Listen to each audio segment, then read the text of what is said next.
Hello family, welcome to Stories by Tocci. We bring you interesting folk tales. Please subscribe and drop a like for us. This generosity would go a long way for us. Also share to family and friends. And please turn on post notification to stay tuned for more. Thank you as you do so. Now let's get into the story.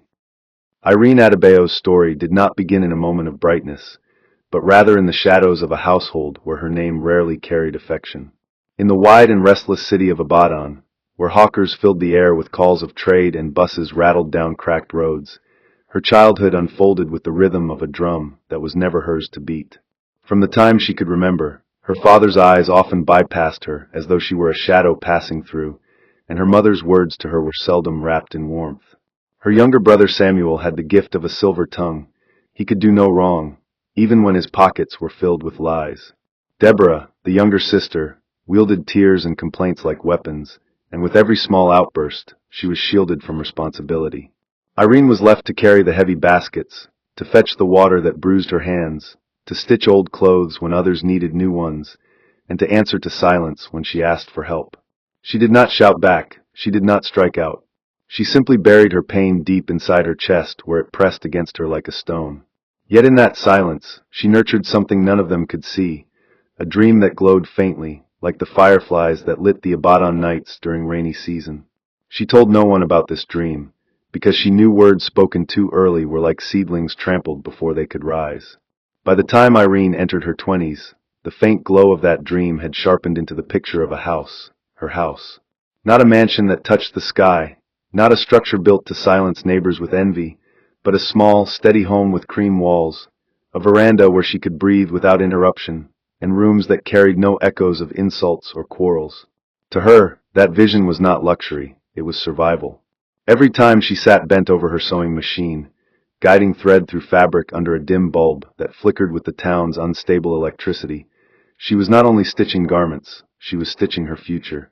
Her neighbors in Bodija Market often laughed at her seriousness. "Ah, Irene, do you think a woman can carry bricks on her back? You better find a man to marry, let him build for you," they would say with smirks that cut. She never replied, because she understood what they could not. Her freedom was not to be gifted, it had to be earned. Like water dripping into a clay pot, her earnings collected slowly. Each naira she tucked away was a secret note in a song only she could hear. There were days hunger bit at her belly and nights when her fingers ached from overwork, but whenever she thought of quitting, she imagined the sound of a key turning in her own door, and strength would return to her like a fresh wind. When the first brick was laid, Irene's chest rose with pride so deep it frightened her. She stood barefoot in the red dust of the land she had bought at the edge of the city, staring at the small patch of earth as though it were a kingdom. The masons she had hired moved slowly, their chatter filling the air, while curious neighbors stopped to stare at the unusual sight of a young woman building alone. "This girl is chasing wind," one man muttered. "It is a man who should stand here giving instructions, not a daughter." But Irene's smile did not falter. She watched as walls began to rise, each one a testimony against years of being overlooked, each one a shield against the storms of her past. When the roof was finally mounted, she wept openly, letting the tears fall onto the ground, as though baptizing the house with her gratitude. For the first time, she could breathe an air that did not taste of sorrow. The day she moved in, carrying only a modest wooden bed, her sewing machine, and a kettle, she looked around the empty rooms and whispered, "At last." In those bare walls, she did not see emptiness, she saw peace. She had finally carved a place in the world where her name mattered. The first night she slept there, the silence around her was so complete that it hummed like a lullaby. The days that followed were filled with small joys that others might have called ordinary, but to Irene felt like miracles. Each morning, sunlight streamed through the single window of her bedroom, washing the walls with gold and waking her gently instead of the harsh calls of her mother. On her veranda, she drank tea sweetened with a little milk, watching the children of the neighborhood run past on their way to school. The breeze carried the scent of frying akra from the roadside sellers, and for once she could eat at her own table without rushing to serve others first. She began planting small flowers by the fence, dreaming that one day the blossoms would greet her when she returned from the market. At night, when she returned tired from sewing, she would sit outside listening to the faraway hum of the city and smile to herself, because she no longer feared the sound of footsteps approaching her door. Her house stood modest, but to her it was a castle, a sanctuary, a fortress against the loneliness of her past. She did not yet see the shadows that gathered at her doorstep, nor the quiet envy growing in the hearts of her kin. For now, her soul was like a calm river, steady and untroubled, and she believed, with all her heart, that she had finally outrun the storms of her family. House was still new when the city of Abadan began to notice her in a different way. Word traveled through the market stalls faster than harmattan wind. Have you heard? That Irene, the seamstress, she built her own place with her 2 hands. Some admired her strength, others shook their heads in disbelief, but for Irene it mattered little. She woke each morning in her own bed, the roof above her head humming with the whisper of safety, and she felt whole in a way she never had before. The cream-painted walls glowed in the sunlight, and she decorated them with careful touches. A small stool by the window, a mat spread neatly on the floor, and the old sewing machine positioned like a crown jewel in her tiny sitting room.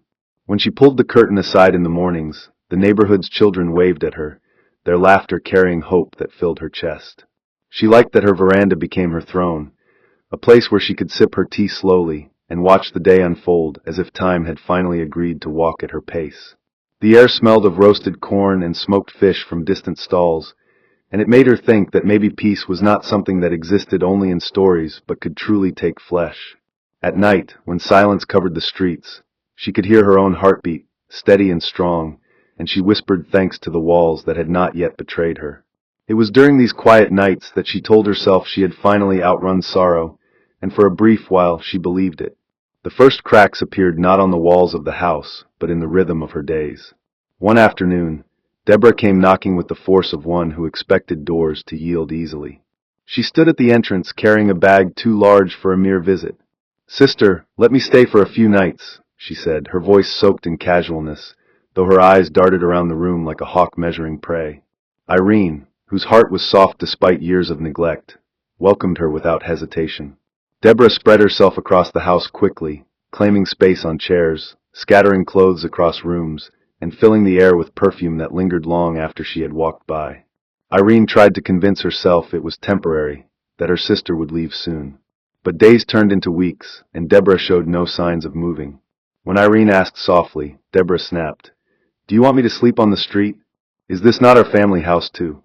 Those words lodged in Irene's chest like thorns, but she said nothing. Instead, she smiled tightly and folded her own discomfort into silence. Soon after, Samuel appeared with his easy laughter and careless stride. He dropped his bag in the corner as though the house had been waiting for him. "Just a week, sister. I need to sort things out," he said, but his week stretched thin and long, until Irene could barely remember the silence that once sang through her rooms. Her parents came next, arriving not with apologies but with the authority of ownership.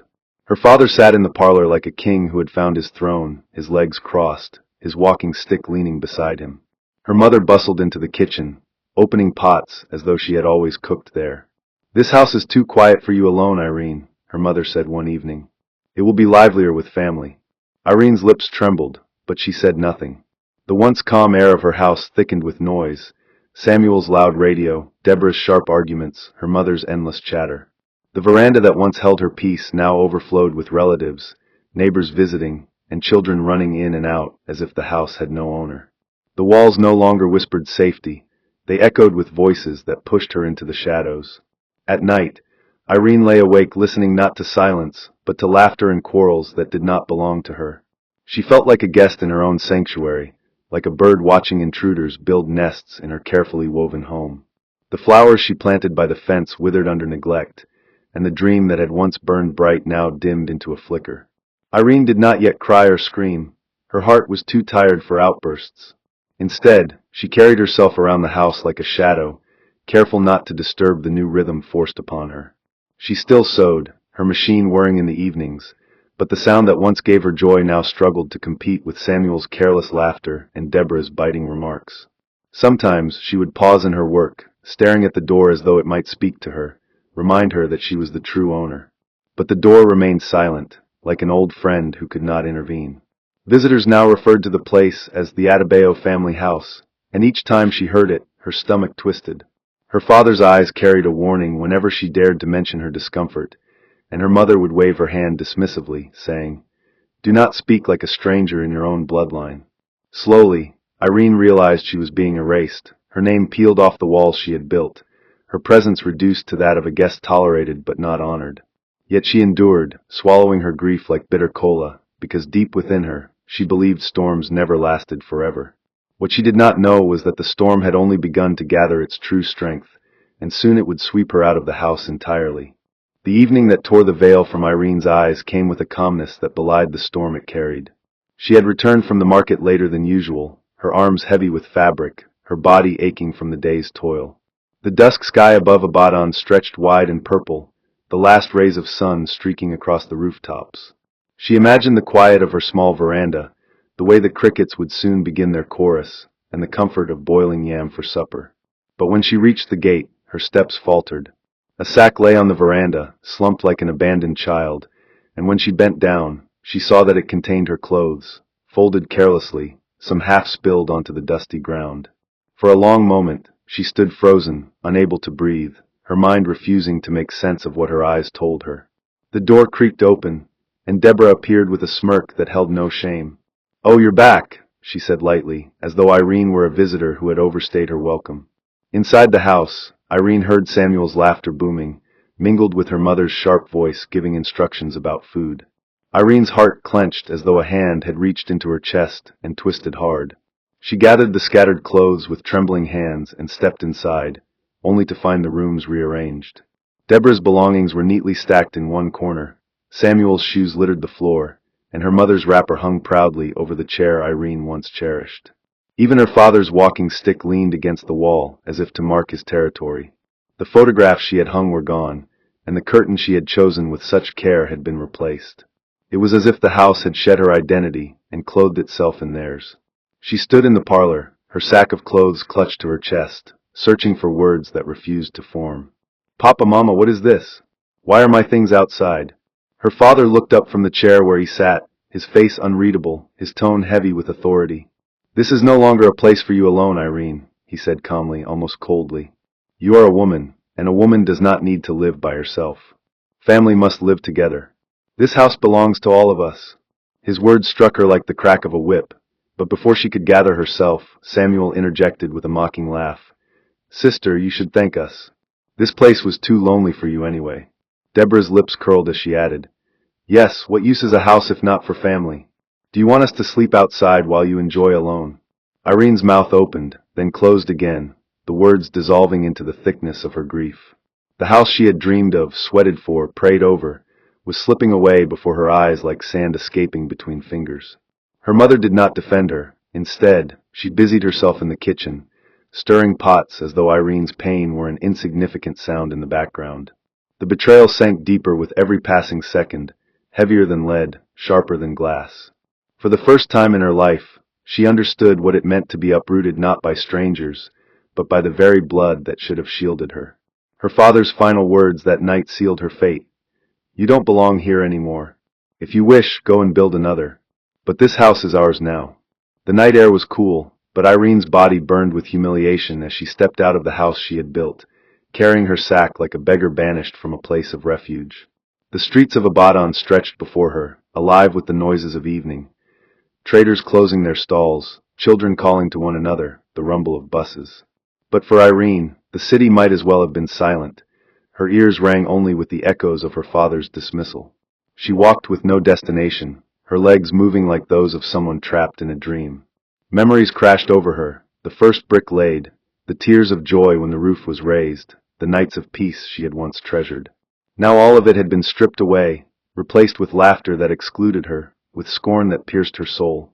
She wandered until her strength failed, and finally she sank down by the roadside, clutching her sack as though it were the last piece of herself she could hold on to. Passers-by glanced at her, some with pity, others with indifference, for in a city as wide as Abaddon, the suffering of one woman was only a drop in the ocean. Yet to Irene, the weight of that suffering was enough to drown her. She wept there under the dim glow of a streetlight, her tears soaking the dust, her sobs swallowed by the night. It was not only a house she had lost, it was dignity, safety, the fruit of years of endurance. The betrayal cut so deep it felt as though her very blood had turned against her. And as the darkness wrapped around her, she knew that nothing in her life would ever be the same again. By dawn, Irene had gathered what little courage remained and sought refuge in the kindness of a neighbor.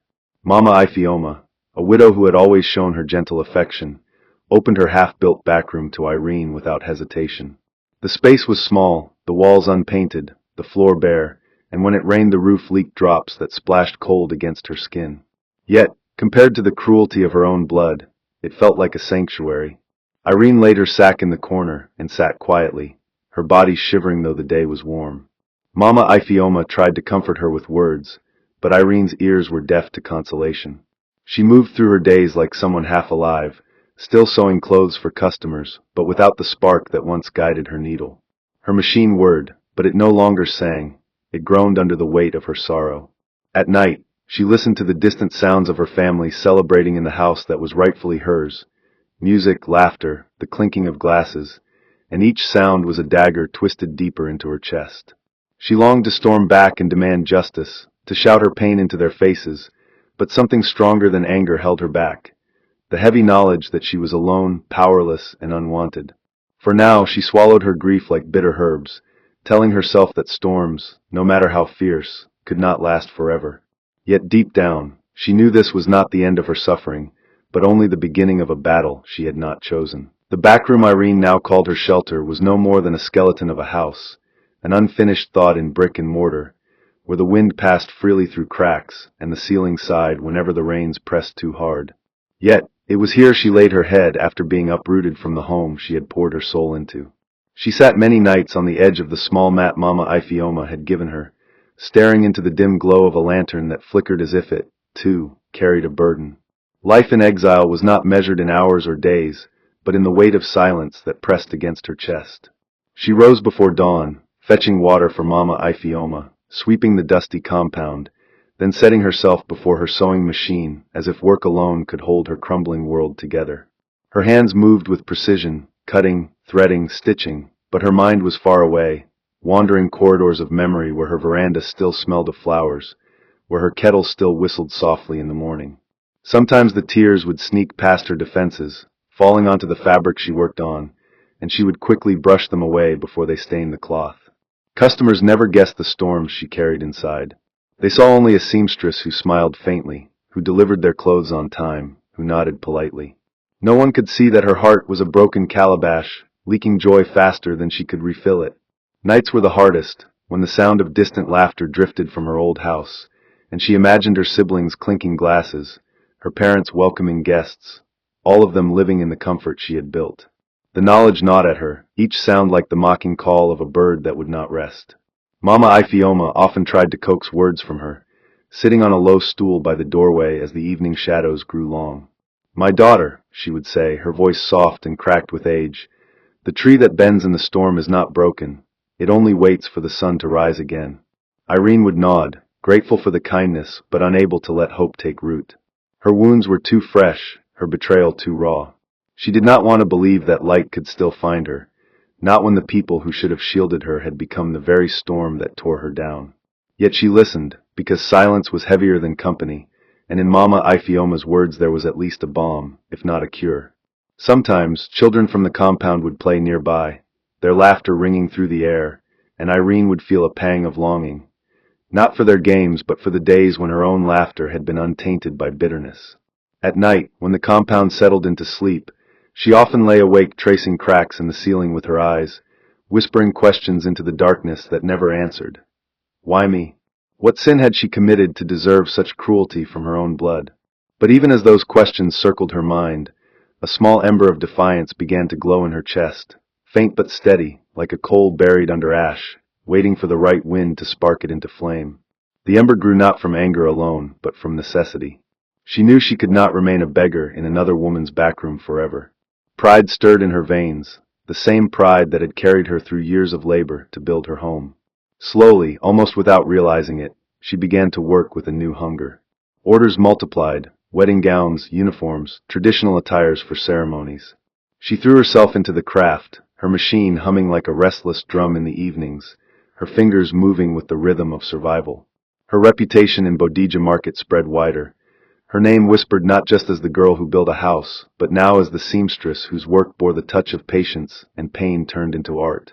Wealthier traders began to seek her, their payments heavier than she was used to, and for the first time since her exile, She found herself with coins jingling in her pouch more than she expected. She kept it hidden, of course, tucked away in a tin under her mat, where no curious eyes could find it. Even Mama Ifioma did not know how much she had begun to gather. Each coin was not just money. It was a stone laid quietly in the foundation of something new. She did not yet know what form that newness would take, but she carried the secret weight like a seed in her chest, watering it with patience, feeding it with silence. She had learned that silence, though heavy, could also be a shield. Meanwhile, her family's extravagance grew louder in the streets of Ibadan. Samuel was seen drinking in local bars, gambling recklessly, laughing as though the world belonged to him. Deborah adorned herself with expensive fabrics she had no skill to afford, her tongue sharper than ever as she boasted about the house as if she had laid its first brick. Their parents entertained visitors often, serving plates of food and telling tales of how the family had labored to build such a comfortable dwelling.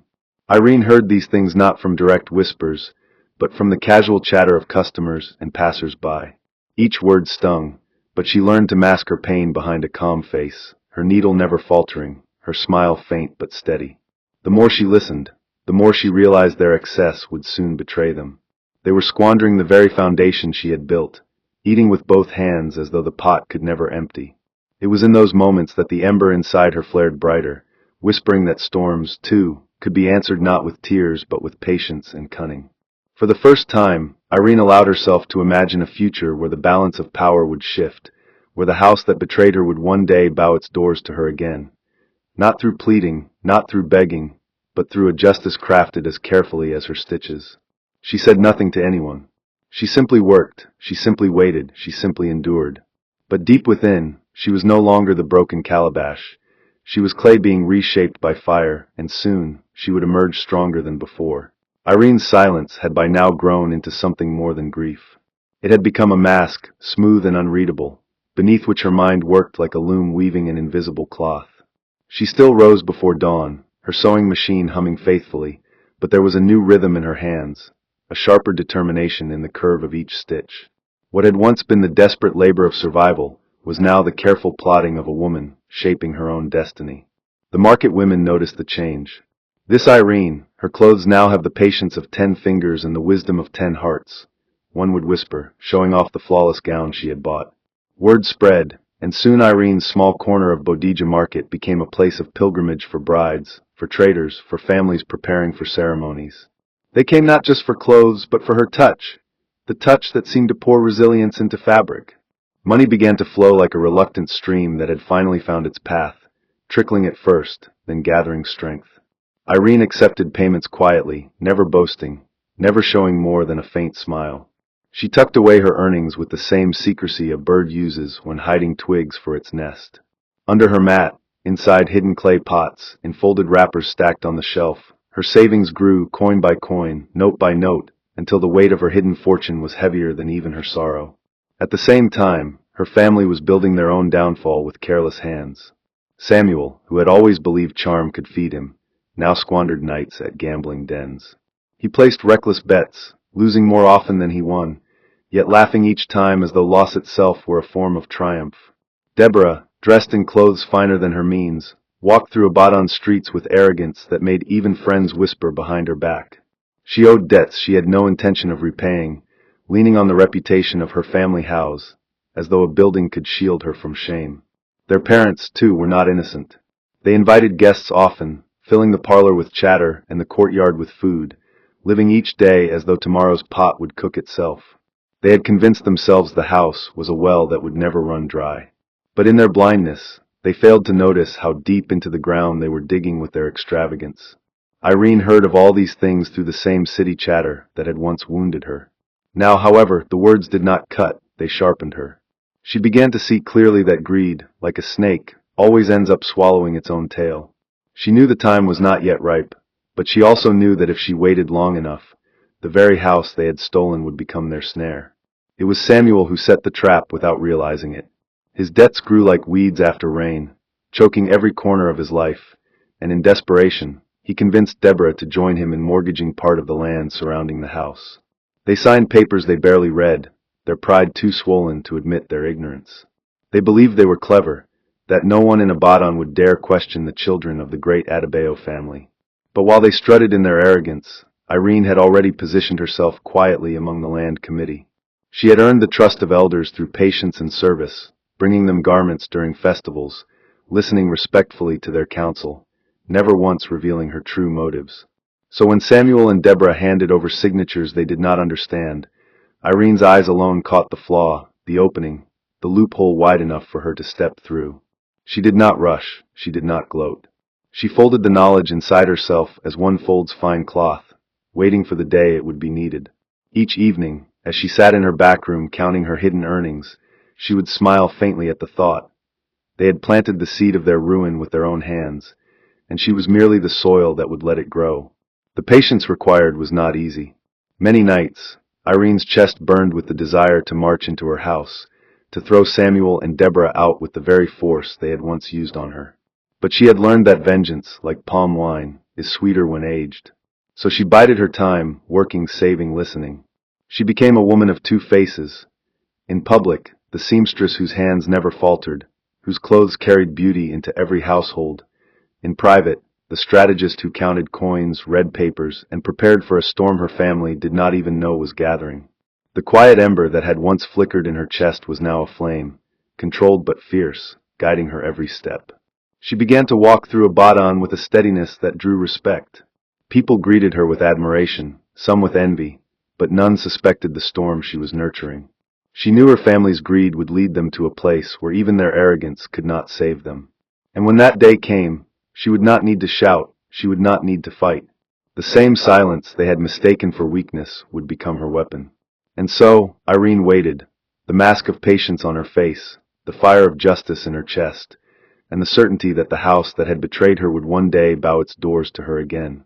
The day the house finally tilted toward justice came not with thunder, but with a quiet announcement from the land committee, delivered as calmly as one might read the weather. Samuel and Deborah had signed away rights they never understood, mortgaging not only the land but their very claim to the house. Their creditors, angered by unpaid debts, had carried the matter before the elders, who studied the papers with frowns that deepened into verdicts. The committee summoned Irene, not as an outcast this time, but as the rightful builder, the one whose sweat and coin had raised those walls. She walked into the meeting hall with steady steps, her wrapper tied firmly, her face unreadable. The same elders who had once dismissed her ambition now nodded in respect, their voices carrying a different weight when they addressed her. "Daughter of Adebayo," one said, "your siblings have eaten beyond their fill. They have mortgaged what was never theirs to give. By law, by labor, by witness, the house returns to you." The words fell like rain on parched soil. Irene did not gasp, she did not cheer, she merely bowed her head, her heart beating in a rhythm only she could hear. For years she had swallowed silence, but now that silence had grown into a river that swept away all pretense. Samuel's voice rose in protest, loud and desperate, but the elders cut him down with a single sentence. The bird that eats and forgets the nest must someday answer to the wind. Deborah tried tears, but they rolled off the elders like water on stone. And their parents, who had once spoken with finality, sat now with lips sealed, as powerless as shadows at dusk. Irene returned to the house not as a beggar but as its master, though she carried herself with the same quiet dignity as always. The cream walls, dulled by neglect, seemed to brighten when her shadow crossed the threshold once more. Samuel stood by the doorway, his face pale with disbelief, while Deborah hovered near the veranda, wringing her hands. Their mother began to speak, but Irene raised her hand gently, not with anger but with the firmness of one who no longer needed permission.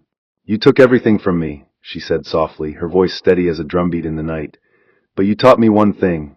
I am stronger without you." The words settled heavily in the room, and for the first time, silence reigned among them. Her father, once so commanding, avoided her eyes, his walking stick trembling slightly against the floor. The air was thick with shame, though none dared to name it. Irene did not shout, she did not curse. She merely watched as her family gathered their belongings, the same way they had once thrown hers onto the veranda. The neighbors, who had gathered in quiet curiosity, whispered among themselves, marveling not at the downfall of the Adebayo household, but at the unshakable calm of the woman they had underestimated. Like a river that had finally cut through stone, Irene's patience had carved her justice. When they left, the house exhaled. Irene stood in the center of the parlor, taking in the faded curtains, the scuffed chairs, the flowers by the fence that had withered under another's neglect. She walked slowly through each room, her footsteps steady, her fingers trailing across the walls she had once touched with trembling pride. The house bore scars, but so did she, and both had survived the storm. She swept the rooms clean, not only of dust but of bitterness. The veranda, once crowded with noise that was not hers, became her throne again.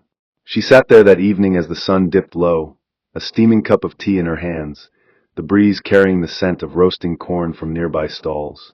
Children passed by, waving as they had years ago, and this time she smiled fully, her lips unburdened by sorrow. She no longer needed to prove anything to anyone. Her revenge was not in cruelty, not in shouting, but in reclaiming what was hers with grace. The house was no longer just a building. It was her story written in brick and plaster, her silence transformed into victory. As night descended over Abaddon, Irene lit a small lamp and placed it by the window. The glow spilled softly onto the street, a beacon not of arrogance but of resilience. Inside, she arranged her modest belongings again, her bed in the corner, her kettle in the kitchen, her sewing machine in its rightful place, gleaming like a crown returned to its queen. The air was calm, and for the first time in years, she listened to the silence and heard not emptiness but music. She sipped her tea slowly, each swallow washing away remnants of bitterness, until only peace remained. The house that had once betrayed her now stood as her fortress, and she understood something she had not before. Betrayal can break a heart, but it can also sharpen it into steel. And as the lamp burned steadily against the night, Irene closed her eyes and let the peace she had fought for settle deep into her bones, knowing at last that her storms had passed and the dawn belonged to her alone. You have heard the story, the woman who refused to look back. In this life, do not let anyone's weakness become your prison.